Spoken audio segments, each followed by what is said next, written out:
Ezra pasal 4. Pembangunan Yerusalem terhambat oleh perlawanan. Ketika lawan orang Yehuda dan Benyamin mendengar bahwa orang-orang yang pulang dari pembuangan itu sedang membangun bait suci bagi Tuhan Allah Israel, maka mereka mendekati Zerubabel serta para kepala kaum keluarga dan berkata kepada mereka, "Biarlah kami turut membangun bersama-sama dengan kamu, karena kami pun berbakti kepada Allahmu sama seperti kamu. Lagi pula kami selalu mempersembahkan korban kepadanya sejak zaman Esarhadon, Raja Asyur, yang memindahkan kami kemari. Tetapi Zerubabel, Yesua, dan para kepala kaum keluarga orang Israel yang lain berkata kepada mereka, bukanlah urusan kita bersama, sehingga kamu dan kami membangun rumah bagi Allah kami, karena kami sendirilah yang hendak membangun bagi Tuhan Allah Israel, seperti yang diperintahkan kepada kami oleh Koresh, raja negeri Persia." Maka penduduk negeri itu melemahkan semangat orang-orang Yehuda dan membuat mereka takut membangun. Bahkan selama zaman Koresh, raja negeri Persia, sampai zaman pemerintahan Darius, raja negeri Persia, mereka menyogok para penasihat untuk melawan orang-orang Yehuda itu dan menggagalkan rancangan mereka. Pada zaman pemerintahan Ahasweros, pada permulaan pemerintahannya, mereka menulis surat tuduhan terhadap orang-orang yang telah menetap di Yehuda dan di Yerusalem.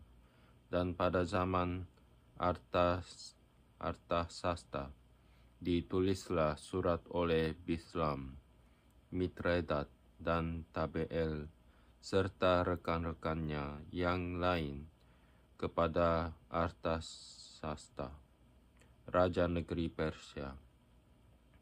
Naskah surat itu ditulis dalam bahasa Aram dengan terjemahannya.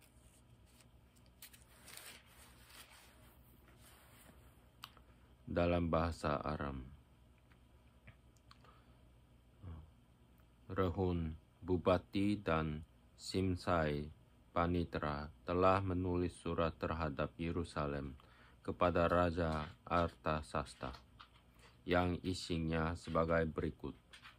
Pada waktu itu ditulislah surat itu oleh Rehum, bupati, dan Simsai, panitera, serta rekan-rekan mereka yang lain, para hakim dan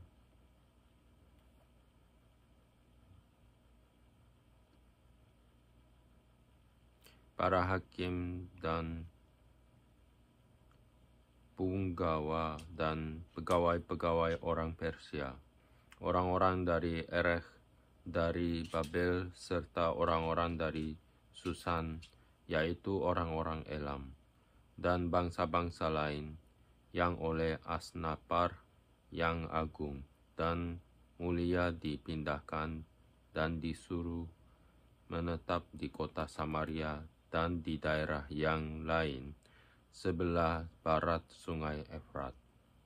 Inilah salinan surat yang dikirim mereka kepadanya.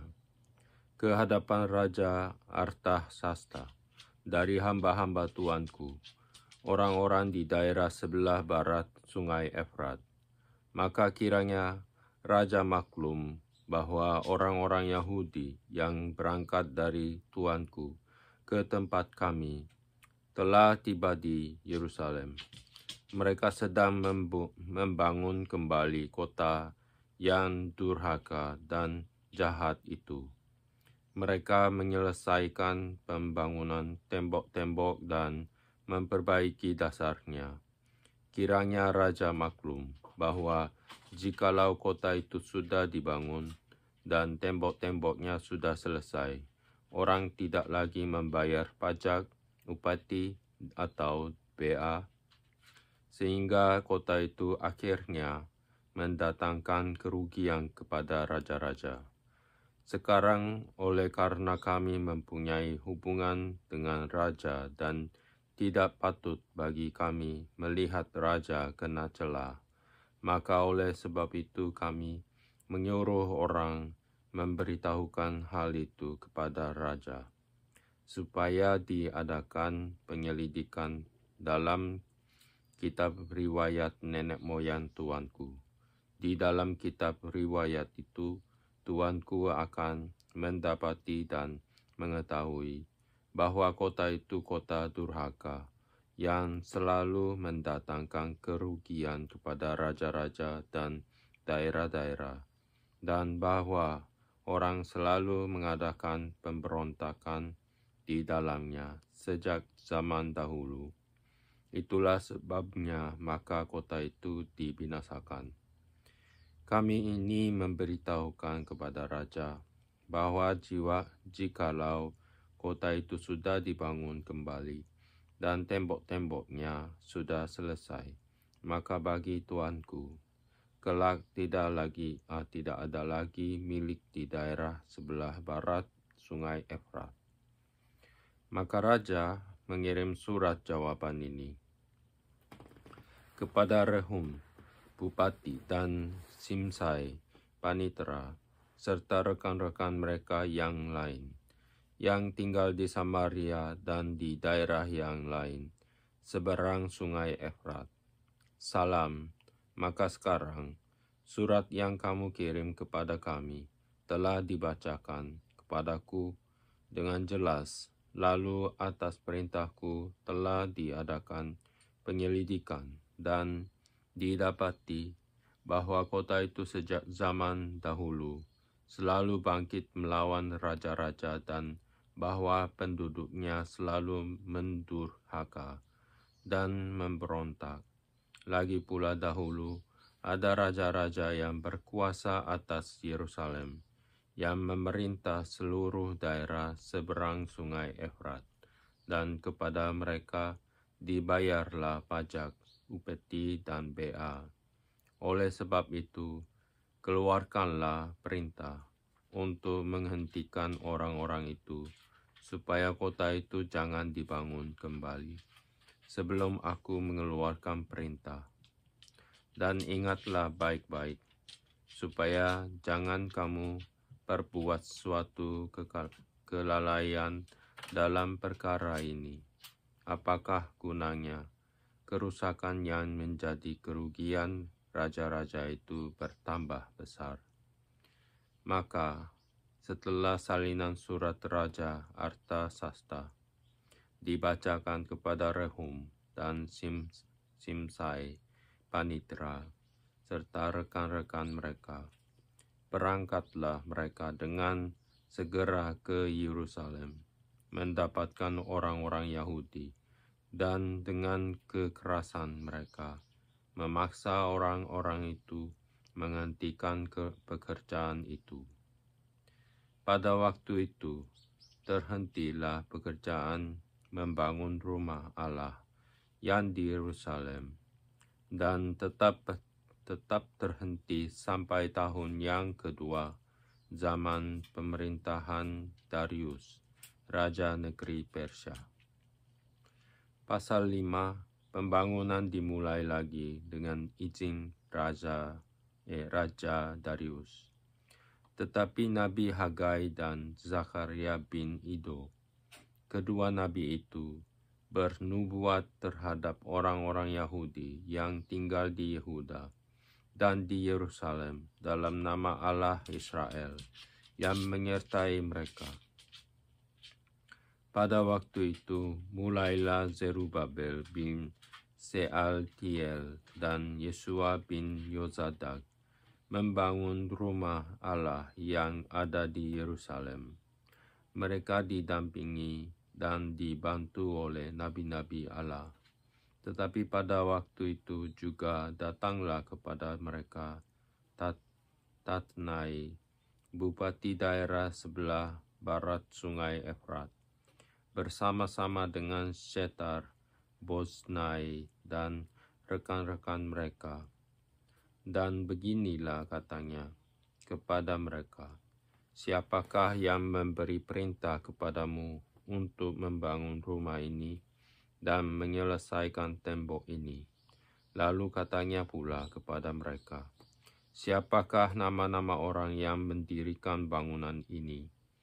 Tetapi mata Allah mengamat-amati para tua-tua orang Yahudi, sehingga mereka tidak dipaksa berhenti oleh orang-orang itu sampai ada berita diterima oleh Darius dan kemudian dikirim kembali surat jawaban mengenai hal itu.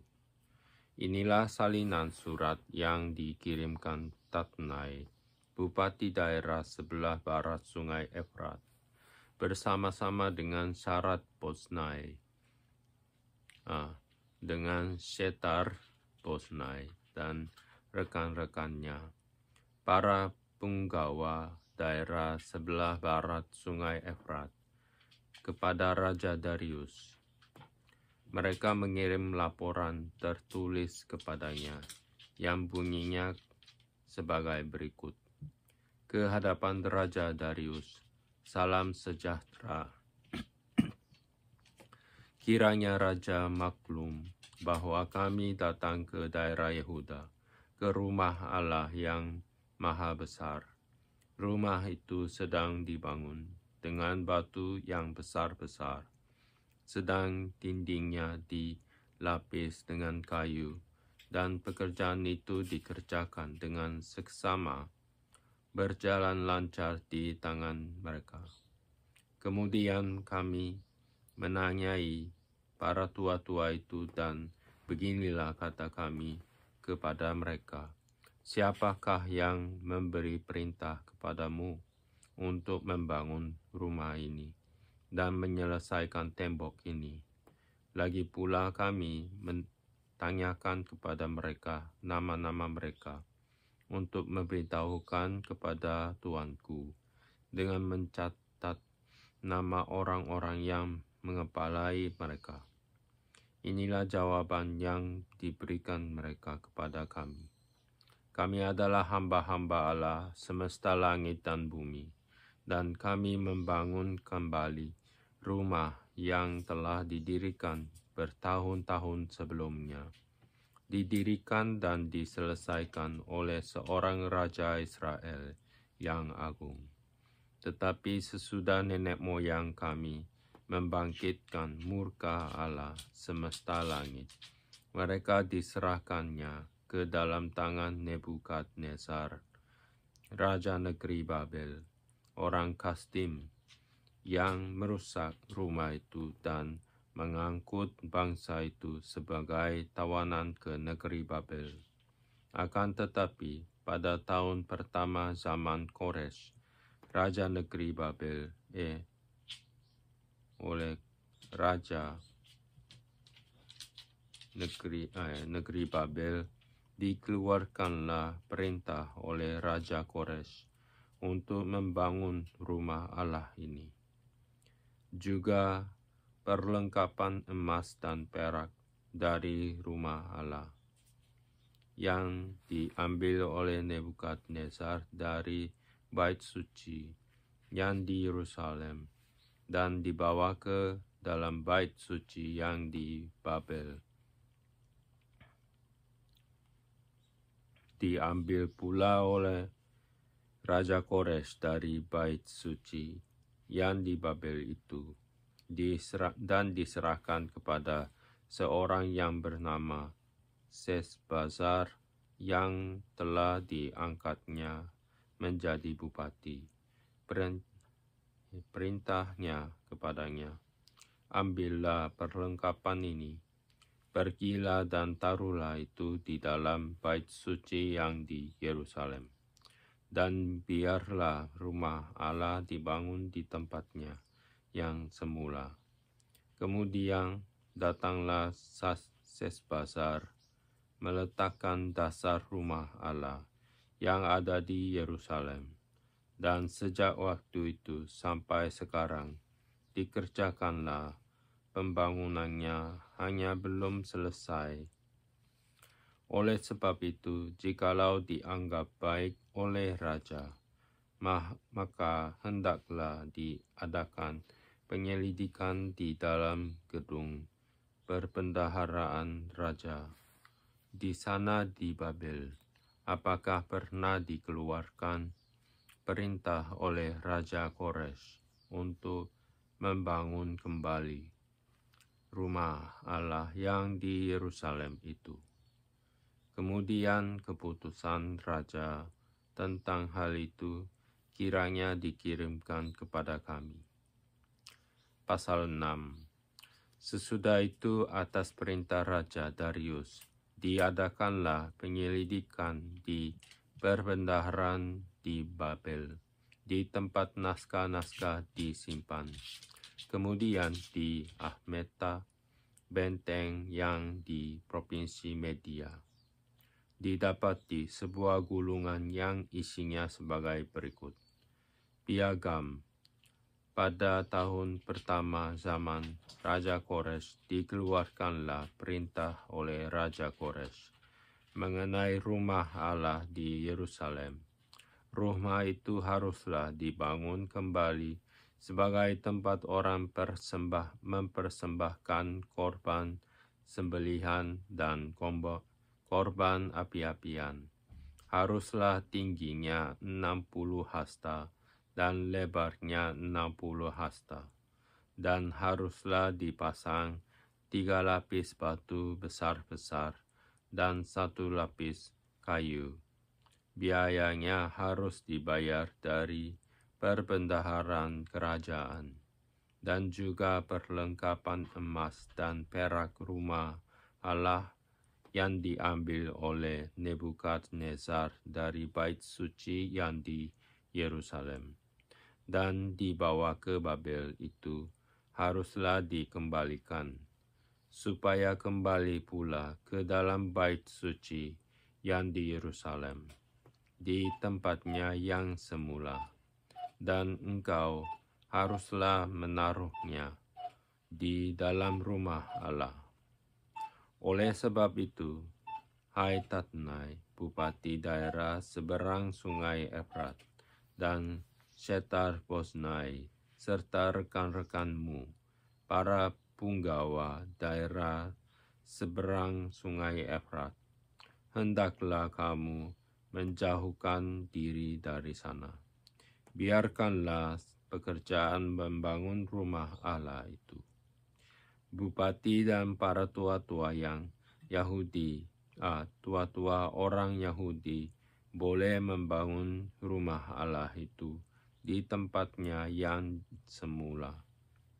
Lagi pula telah dikeluarkan perintah olehku tentang apa yang harus kamu perbuat terhadap para tua-tua orang Yahudi mengenai pembangunan rumah Allah itu, yakni daripada penghasilan kerajaan, daripada upeti daerah seberang sungai Efrat, haruslah dengan seksama dan dengan tidak bertangguh diberi biaya kepada orang-orang itu, dan apa yang diperlukan, yakni lembu jantan muda, domba jantan, anak domba untuk korban bakaran bagi Allah semesta langit, juga gandum, garam, anggur, dan minyak, menurut petunjuk para imam yang di Yerusalem.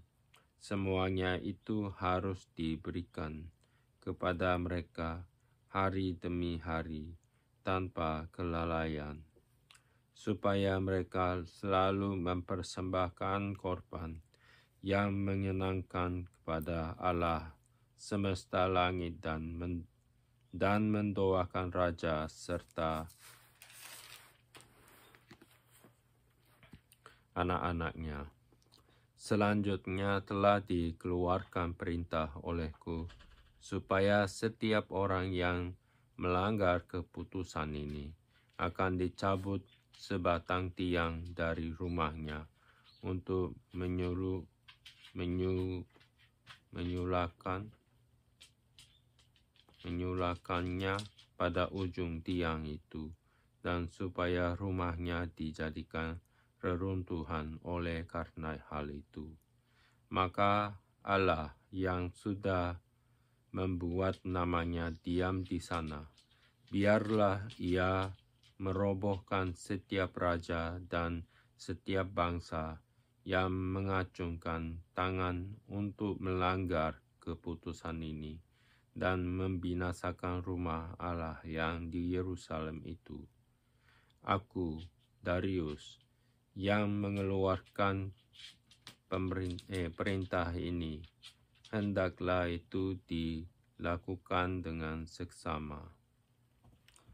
Pekerjaan selesai, pentahbisan rumah Allah dan hari raya Paskah yang pertama.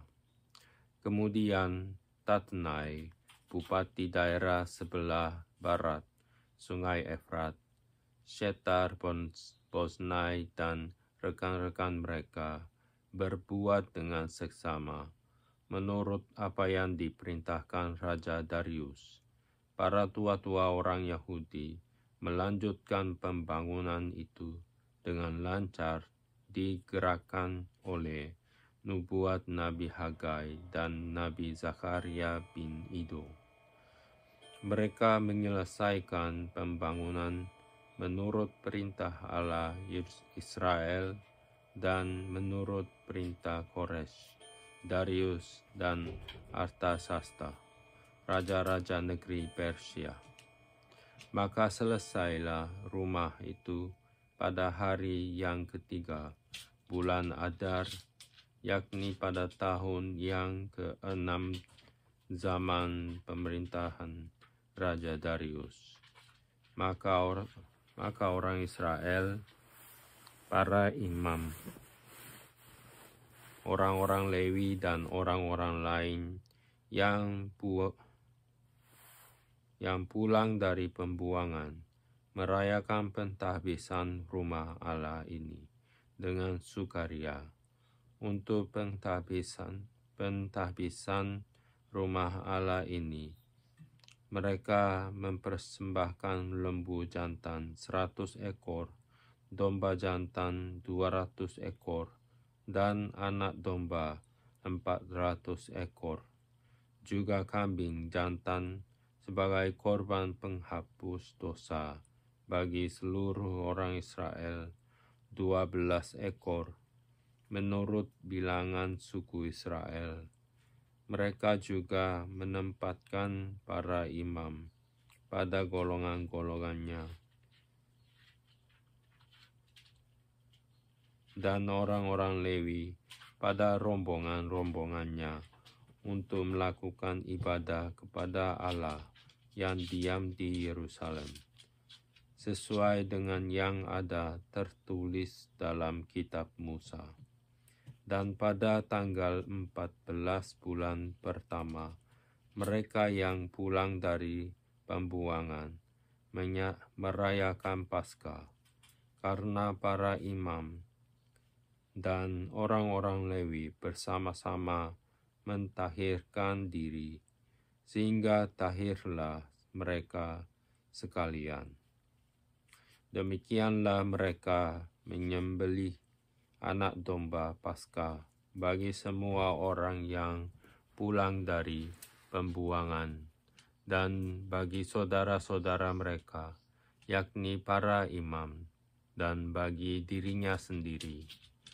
Orang-orang Israel yang pulang dari pembuangan memakannya, dan demikian juga setiap orang yang memisahkan diri dari kenajisan bangsa-bangsa negeri itu lalu menggabungkan diri kepada mereka untuk berbakti kepada Tuhan Allah Israel.